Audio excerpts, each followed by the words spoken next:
Let's bring in Greg Ip. He's the chief economics commentator at the Wall Street Journal. Greg, good timing today with the UMich expectations. That's exactly what you're talking about, isn't it? Yeah, it really is, Kelly. I mean, you think about it, I was sort of surprised that people were so bullish with the Wednesday CPI number because some of the underlying data came in a bit less than expected. The bottom line is if you look at the core inflation rate, it's been around 5% annualized for the last 4 months. We're not really seeing any drop off in that series, which is really the main thing that we're watching. And I think, going back to the original point I made in that column, the fact that we're not all talking about it is itself kind of troubling. If you go back to last fall with the midterms, it's all the Republicans wanted to talk about. Biden called his signature law the Inflation Reduction Act. It's just not there in the political conversation. And it feels to me like people are almost getting used to it. And the fact that companies like the airlines are granting these big wage increases reflects confidence they can pass that along in higher prices and not get a revolt by their customers. It is a weird sign that the Fed has lost some credibility because even if the market thinks that break-evens are steady in the long term and it's fine, American consumers are reacting as if they should keep expecting higher prices and they need to demand wages to cover that. And that itself is fueling further price hikes, which actually might not even have otherwise been in the pipeline.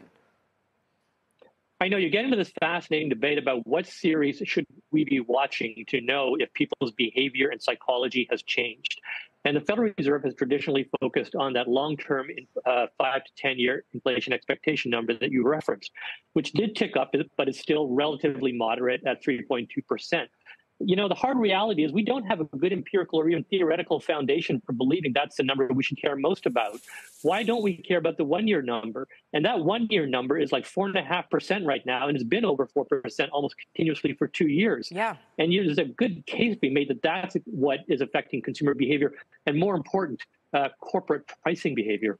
Absolutely. 4.5% means people, when they go, okay, again, let's take a union example. If I'm negotiating a 5-year contract, well, then I need a 20% wage hike over that period. And we've seen some pretty surprising numbers. I'm curious, Greg, what you make of the macro data, broadly speaking, right now. I've seen jobless claims, okay, they're up, but then people say it's just some Massachusetts quirk. Like everything seems to be explained away when it seems like leading indicators are saying there's a clear problem coming.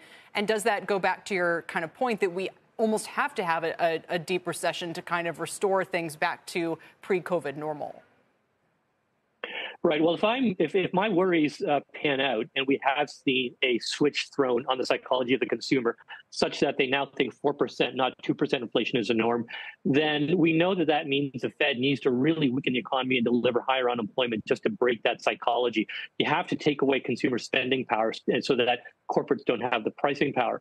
Now, the theory of the Fed is they've raised interest rates a lot, 5 full percentage points in the last year or so, and that there's a delayed effect, and we will soon start to see that monetary tightening have its effect felt on the economy. And we do see a few signs. There was the rise in unemployment insurance claims that's been going on sort of like in a zigzag pattern for a number of months or weeks.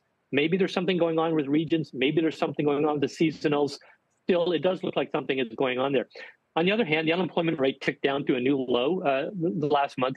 And the other thing, Kelly, that I think is especially kind of striking is that, as you know, the leading edge of a monetary slowdown is housing because it's the most credit-sensitive part of the economy.